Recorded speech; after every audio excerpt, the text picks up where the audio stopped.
Welcome to this Sunday virtual class, sponsored by the BYU Family History Library in Provo, Utah. Our class today will be on the Great African American Migration from 1915 to 1970, presented by James Tanner, one of our longtime genealogists and teachers in family history. He's done extensive teaching and researching on family history and genealogy and has made enormous contributions to family history. We appreciate him preparing today's class, and we're very interested to hear about this topic. So I'll turn the time over to you now, James. Today's topic is understanding and researching the records of the Great Migration from 1915 to 1970. Just a little note here before we actually go, and that is this was presented live at Roots Tech in 2023 and was not recorded. So this is the recording of the class that happened at Roots Tech. In all of us, there is a hunger, marrow deep, to know our heritage, to know who we are and where we have come from. Without this enriching knowledge, there is a hollow yearning. No matter what our attainments in life, there is still a vacuum, an emptiness, and the most disquieting loneliness. It's a quote from Alex Haley. One of the things that we encounter as genealogists are mass movements of large numbers of people into new areas of the world. And it's always created a most serious challenge for genealogical research. In fact, I would view this as the ultimate challenge of genealogical research. Usually identifying the immigrant comes up as the predominant question asked of me for help over the last years as I've been working with people. And recently doing consultations for the Salt Lake Family Search Library.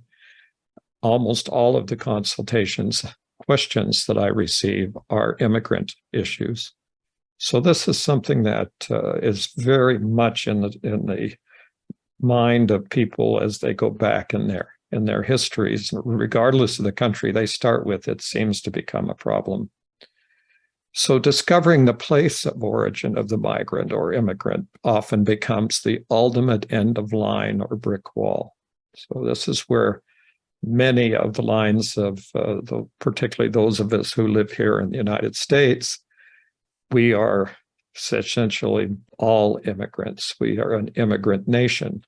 And so it is a fact of life that we will eventually get to and reach a point of discovering our immigrant ancestors. The exception to this is, of course, those people who lived here when the immigrants all came back in the 1500s and 1400s.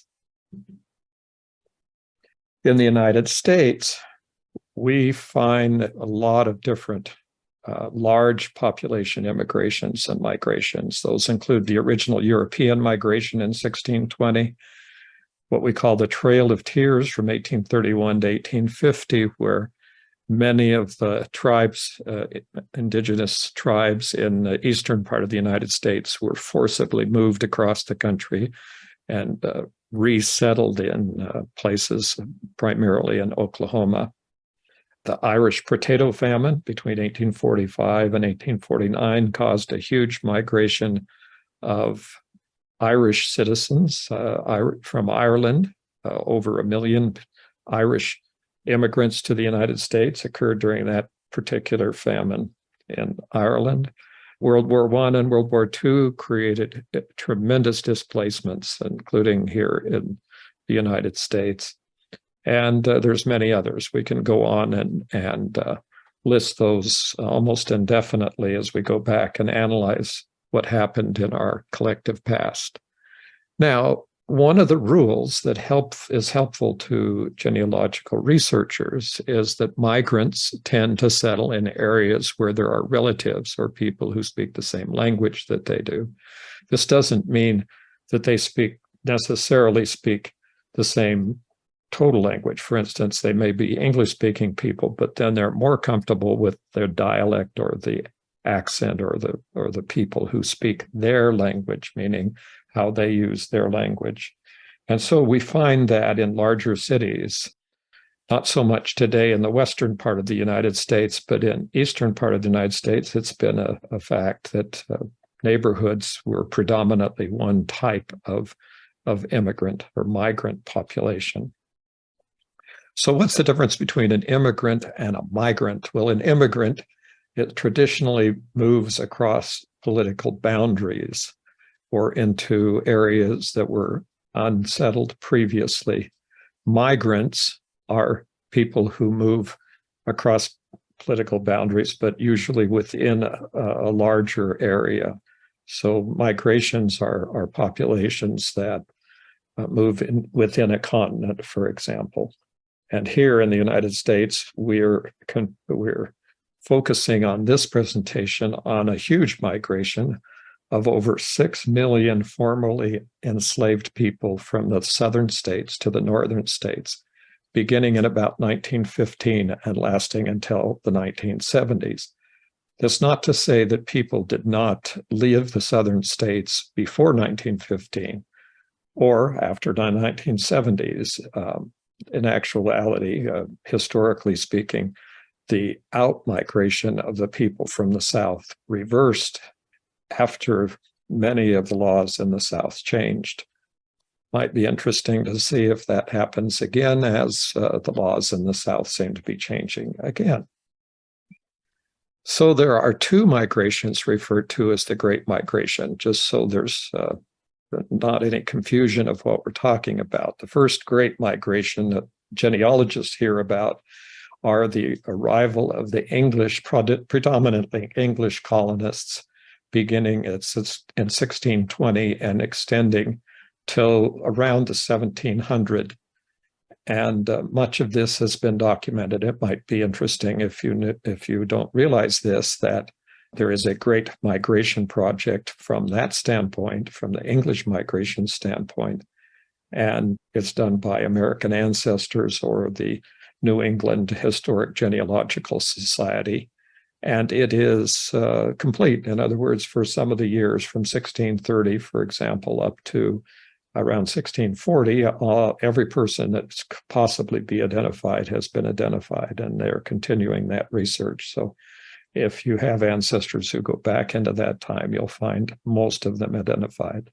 The other great migration is the one I just referred to. It's when people left the South because of the persecution and the tremendously oppressive legal situation they found themselves in, that called the Great Migration of the African Americans, and they moved out of the South during the years that I mentioned from 1915 to 1970.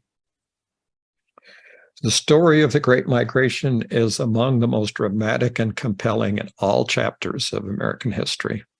So far-reaching are its effects even now that we scarcely understand its meaning. And this is a quote that's in the book called The Warmth of Other Suns. And this is the basic book, if you will, of the Great Migration that's been written so far.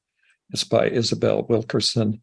And if you have any interest at all in African American genealogy for whatever reason, that your ancestors were African Americans, or simply because you're helping people who are doing research in African American genealogy, I would strongly recommend this book. This book changes your entire viewpoint as to how and why and what happened to create this exodus from the South.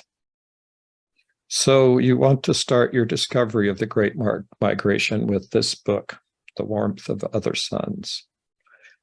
One thing that I need to mention at this point is to be aware that in talking about historical events or quoting from historical records, the language and terminology may be offensive. This also applies to images from that time period.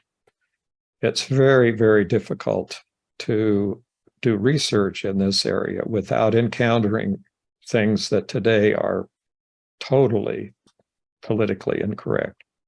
And it's just the facts. You can't change the history, and if you try to ignore it or override it, it's a futile effort, because history is history. And it's important that we record it, understand it, and document it. So what comes up very early on is which is the correct terminology: Black, African American, or people of color. There's a little bit of overlap in the usage of all of these three terms in the literature and in doing research, particularly contemporary research on the subject. You'll find that these terms used interchangeably. People of color seems to be a more expansive term, but both Black and African American are. Some people will be offended by one or either or all three, but that's just there's no way to avoid using some of these terms. Now, it's interesting as you get into this research because your emotional level of being able to absorb and to process the terrible things that were happening in the South is going to be tried. You're simply going to make it difficult for you to get into and get involved in research that involves such terrible, horrible living conditions in the South that occurred after the Civil War, not to mention those that existed before the Civil War and during the Civil War. Although slavery had technically ended, the oppression of the African American population continued. It continues to today. Many of the formerly enslaved people became indentured servants or tenant farmers living under the same conditions that they had suffered under slavery. My wife and I served as church service missionaries for the Church of Jesus Christ of Latter-day Saints in Annapolis, Maryland, at the Maryland State Archives. And we were involved in digitizing probate records from early 1600s forward.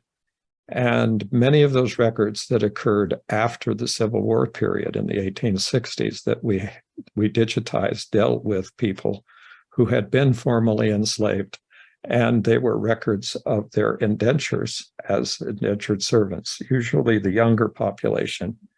And when they did that, they were basically under the same conditions and the same oppression that they had been under as slaves. And even though technically and legally they were no longer enslaved people. So the important thing to understand here is that the severe economic exploitation of the Blacks in the South began during what is known as the Jim Crow era in about 1880. The subsequent passage of extremely complicated segregation laws created a society of terror among the former enslaved people, which included the threat of systematic violence and complete imposition of political disenfranchisement. I have the quotations and the statements here for all of these quotes.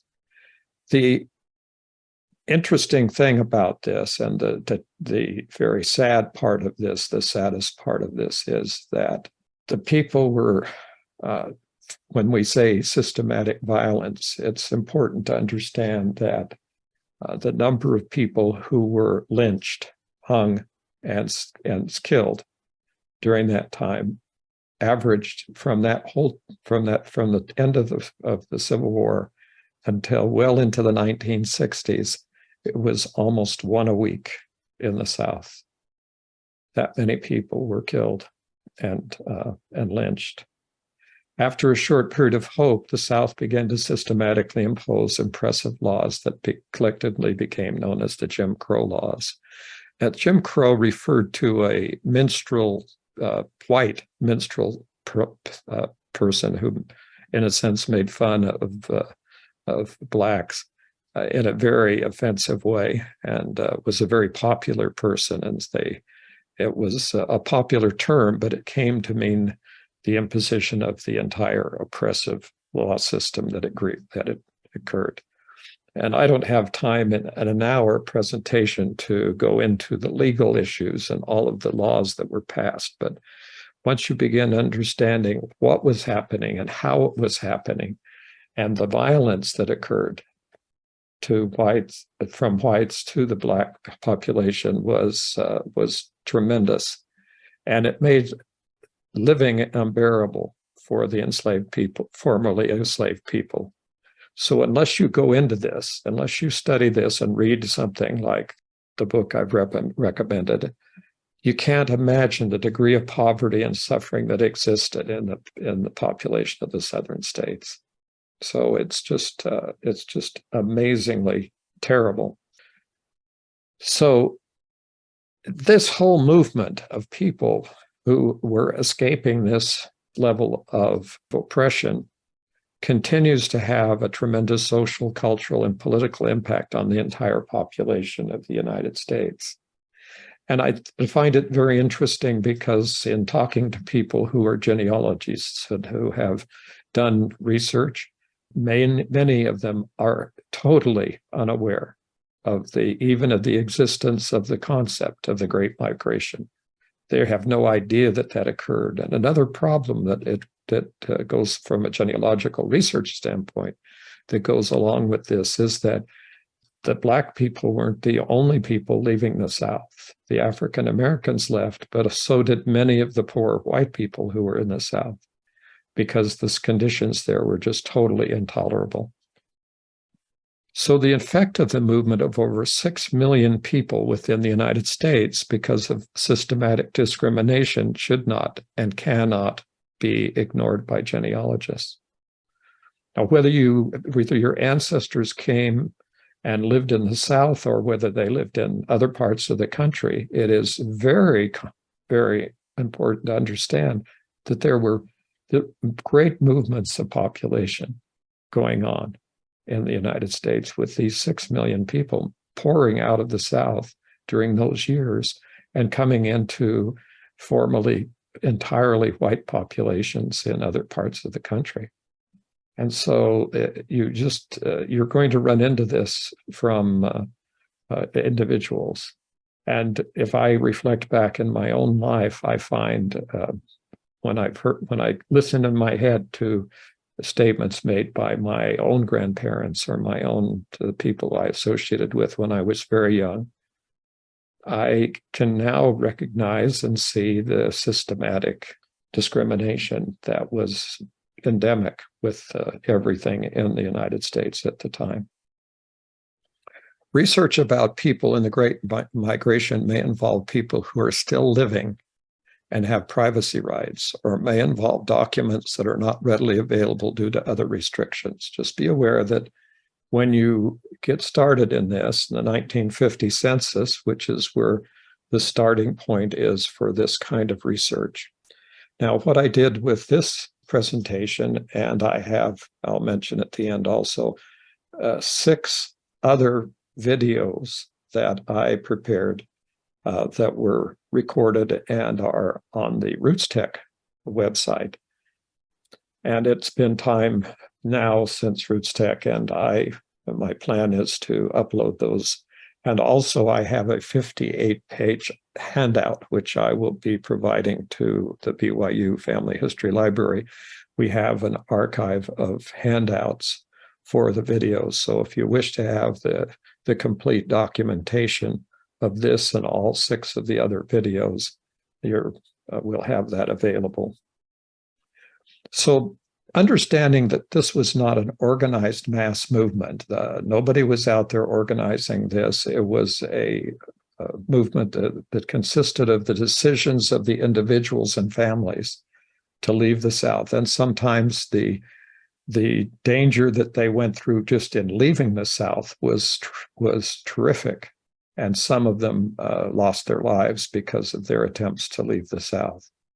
And not only that, there existed from that time period, from the 1915 through the 1970s, a de facto underground railroad that was assisting people to move out of the South because of the tremendously oppressive conditions they were living under.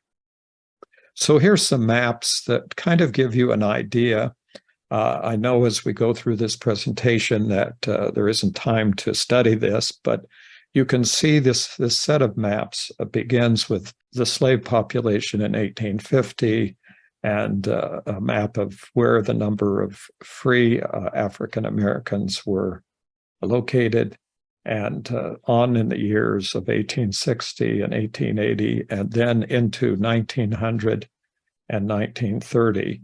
And what you can see between these two, the one map on the left in 1900 and the one in 1930, is the rather dramatic decrease in the area that's over 50% African American.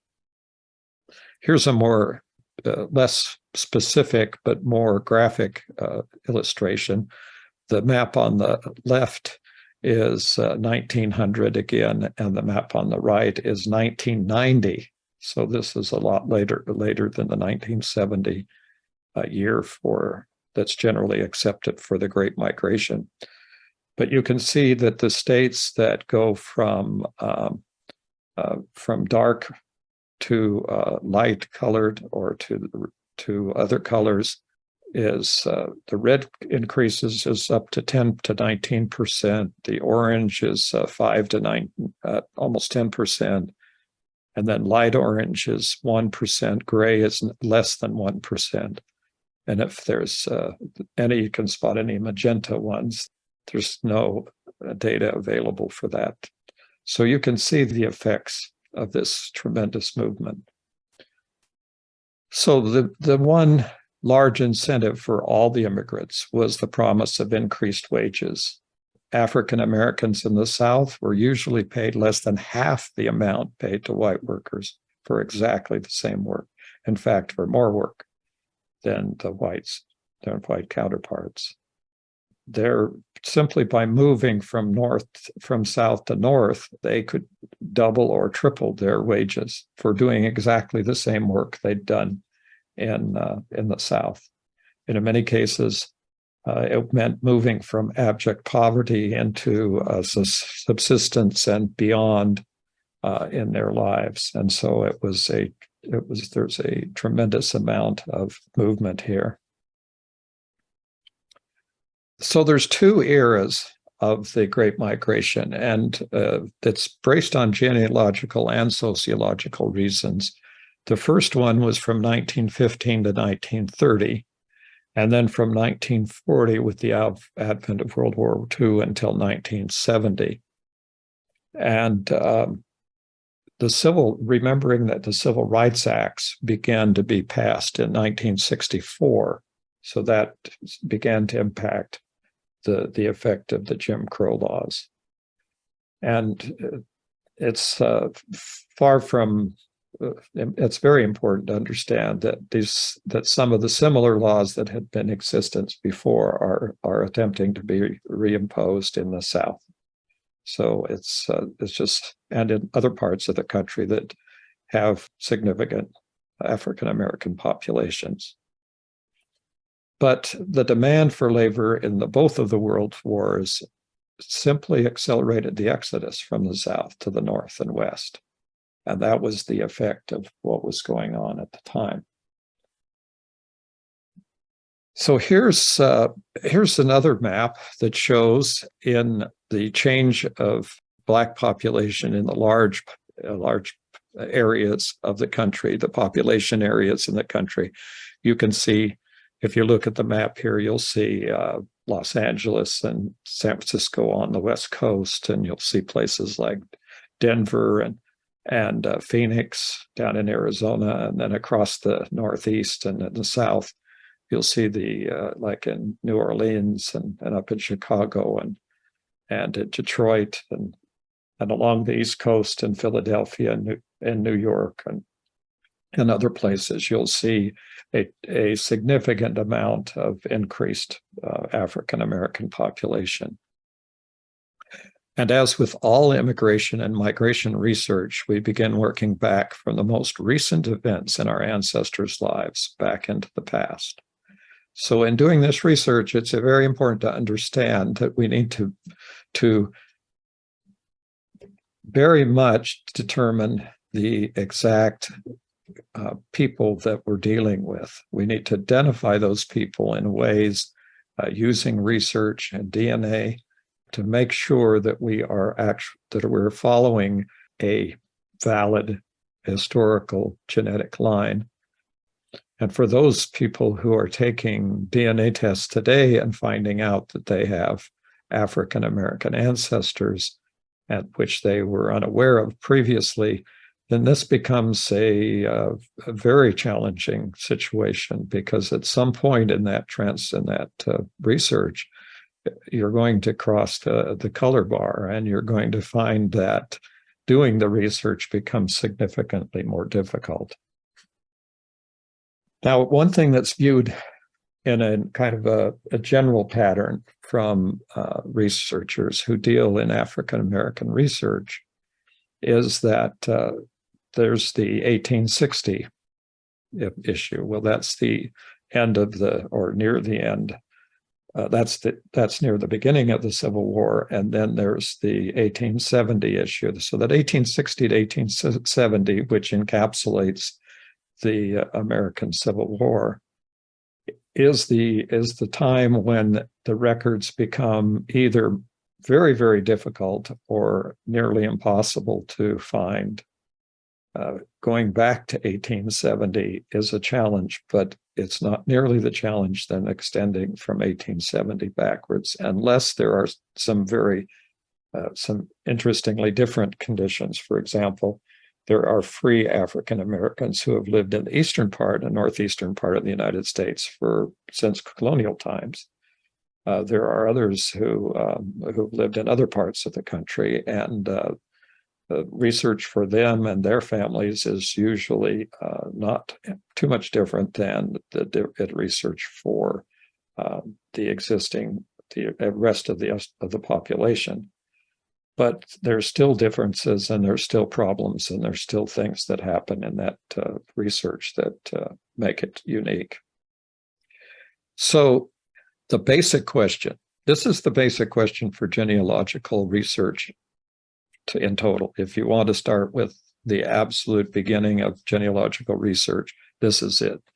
And that is exactly, where did your ancestors come from before they moved north? Now, this is the one phrased for the Great Migration, but it is also the one you ask in different format for every other person that you research. And that is, where did events occur in your ancestral line and among your ancestors?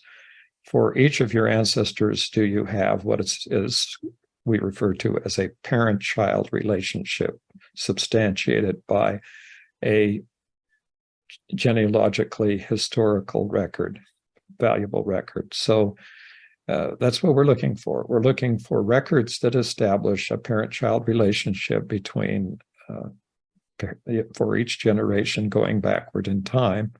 And we're also looking for those records in places that are specifically identified, not generally identified. So saying that your ancestors came from Alabama or Georgia, for example, it doesn't help us a bit. There's no way that's going to help you find an individual person. You need to know the exact location, meaning the town, the house in some cases, where that person lived and that those individuals lived, in order to be sure that you have the right person. And that's kind of the rule that happens in all of genealogy. That's kind of the basic summary of genealogical research, if I had to do one. So the main goal of extending a valid pedigree is to discover records that identify each of the family members' parent-child relationship. So what we have many times in online family trees is we may have a pedigree that extends back in time, perhaps even back into prehistoric times. But those pedigrees are imaginative fantasies if they do not have specific historical records, contemporary historical records that establish a parent-child relationship between each step back each generation. So that's how it works. And that's the whole summary of what we're doing. So extending any pedigree line can become extraordinarily difficult when the historical circumstances were such that records were not adequately kept. Okay, so when does that occur? It occurs almost automatically as you go back in time.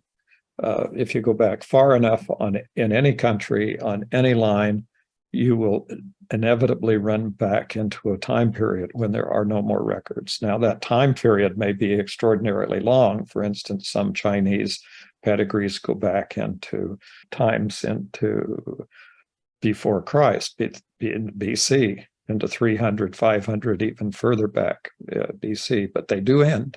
And they do end when the records were no longer kept, when the ancient ancestor ceased to have any record of their parents. So there are limitations. And in the United States, with most of the people here, as I mentioned at the beginning, that ends at the immigrant who came to America. And there's a reason for that, but we won't get that today, but we'll talk about it on other occasions.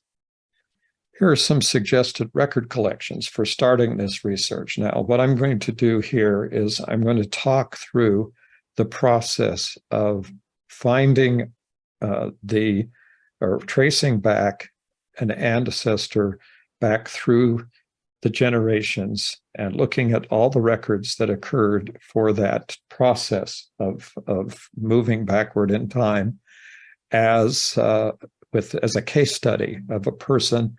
And I arbitrarily chose these people based on looking in the 1950 U.S. federal census. And so I looked for people who were living in major metropolitan areas and chose people who had come from the South, from one of the southern states, and were identified as African Americans on the census records. So we had the census records, and we have the primary records that we're going to be looking at. But we're going to supplement that with some of the other records that are more readily available. And understanding with any genealogical research that as you move backwards in time, the numbers of available records decreases and the difficulty of tracing the pedigrees increase. So as we find individuals in the 1950 census, we'll be able to move backward through the census records primarily, and supplementing that with other records, including Social Security records or city directories, family records, all sorts of other things that we also use in regular research. Essentially, when assuming you understand genealogical research as such, there is no real difference in doing the genealogical research for African American people in the Great Migration than in doing genealogical research for any other part of the country or any other people. The real difficulty is that the records are generally not as well kept, and that you run into the overlay of the oppression that was happening.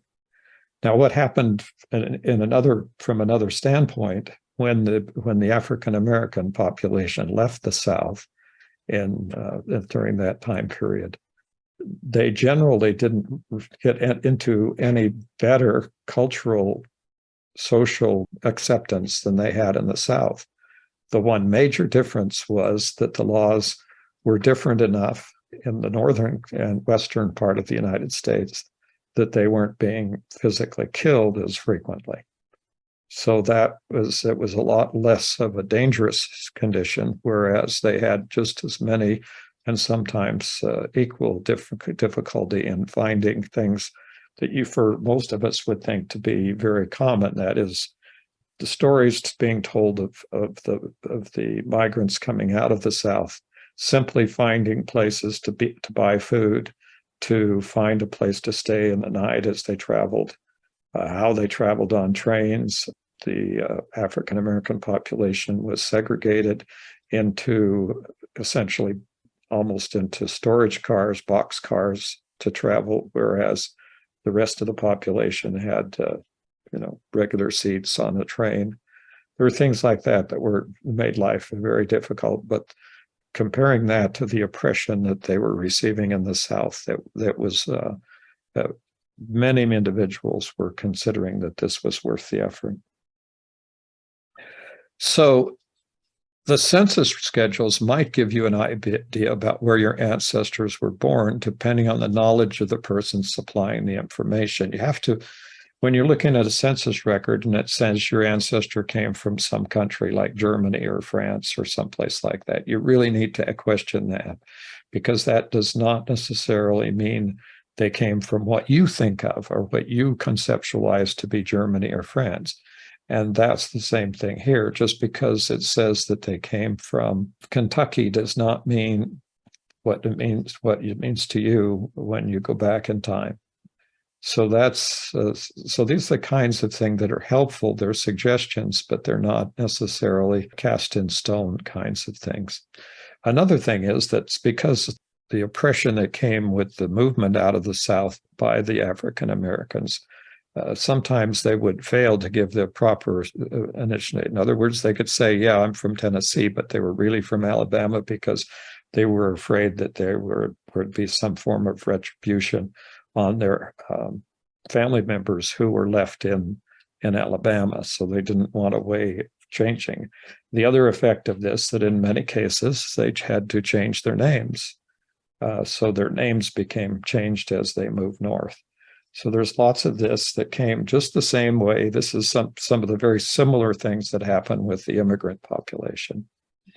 But here, what we are going to focus on is the place where, the birthplace where the person was supposed to have been born, and the occupation. Now, the occupation is crucial in disentangling all of these people, as many of whom had the same names. And in my research here, where I did this research for this presentation, and for all 6 of the individual videos that I created, I did 6, in total 7 different examples of research going back to people from different places back in different times. So I would take somebody from, in this case, from Chicago, and in someone from Detroit, New York, and Philadelphia, and Los Angeles. And the other places that I chose to have as the starting point for the research. And then I would just choose somebody who went back to some other state, and I would try to do that based on having at least a basic amount of information in the 1950 census. So that's the way it got started. So this is Charles N. Butler. He was the head of the household. His wife's name was Gertrude M., and lived with a cousin named Clara E. Smith. And they lived on the first floor of 6347 Aberdeen in Chicago. It's on 6347 South Aberdeen Street. And this house in the middle, the red house there in the middle, is the actual house. And what I needed to do in the context of this research was to look at the street address as it came off on the census record, and then find that same dwelling when it was possible to do so. I also found when houses had been destroyed and there were the location was now a freeway or whatever else, but in this case, the house was still in existence. So now we're into the issue of privacy, because with people born in 1950 or who were alive in 1950, many of those people are still alive. And as I mentioned initially, there may be some privacy concerns. So the question about whether or not the census records breach privacy was answered that there are census protections involved that don't guarantee a lack of privacy, but assist measurably in having the information not contain things that are overly invasive of privacy. So here's the family from Chicago that appears in the 1950 U.S. Census. This is Charles N. Butler. and his wife and their cousin who lives with them, and the ages of those people. And you see that Charles was born in Mississippi and his cousin was born in Mississippi. His wife was born in Tennessee. That's not unusual because in this case, because they left the South when they were very young and ended up being married in the place of arrival. And so they're not necessarily from the same state. So that gives us a geographic starting point to look for records. It also gives us a occupation of porter. Porter is an important occupation because it was one of the gateway occupations that the African American population could use to move out of the South and to have a job that paid reasonably, although they were paid far less than white employees who were working in the same positions. Even outside of the South, there was unequal payment. And it's still in today that the average African American in the United States makes significantly less than the average white citizen of the United States. So looking there, we can zero in on the actual location of the house where the census was taken by using an enumeration district maps. And so it tells us it was in Cook County in Chicago, and you can use that information to look up the actual map, and it will tell you from where to where that particular enumeration district, so that shows you geographically where the map was and where the information was. And you can use that website by Stephen Morris's 1950 enumeration district maps. And there's a way he uses, has a method of getting you to that information a little easier than doing all this lookup. And you can also find addresses and use the Google Maps to find the house and see it on Street View, which I have already shown. So once you get to the 1950 census, then the trick is to go backward in time, looking for Charles N. Butler as a Pullman porter in the railroad, and Gertrude M. as a housemaid in a private house, with a son named Zeliner Butler, living in the same place in 1935. So we've managed with these two census records to identify a family and move back from 1950 to 1935. So looking at the occupation opens up an area of genealogical research that has not been exploited very, very often by genealogists, and that is looking for places where records were kept. The fortunate thing is that there are now some very large online collections of Pullman porter records, and that is a very important thing. And here's another Pullman employee record at the Newberry Library in Chicago. And there's also an index of Pullman employees at Indiana University. And then there's a National Philip Randolph Pullman Porter Museum. And these are different resources that I looked at. And what I found was that there's not as great an access online. And so you're going to have to actually visit some of these locations in some cases to do the research. So they also could be located in university special collections, libraries, historical and genealogical societies, and archives. Now, this could be used as an example with a person who was a factory worker, an iron worker, construction worker, worked during World War II, whatever it is. There are probably records that have been kept and information that's available.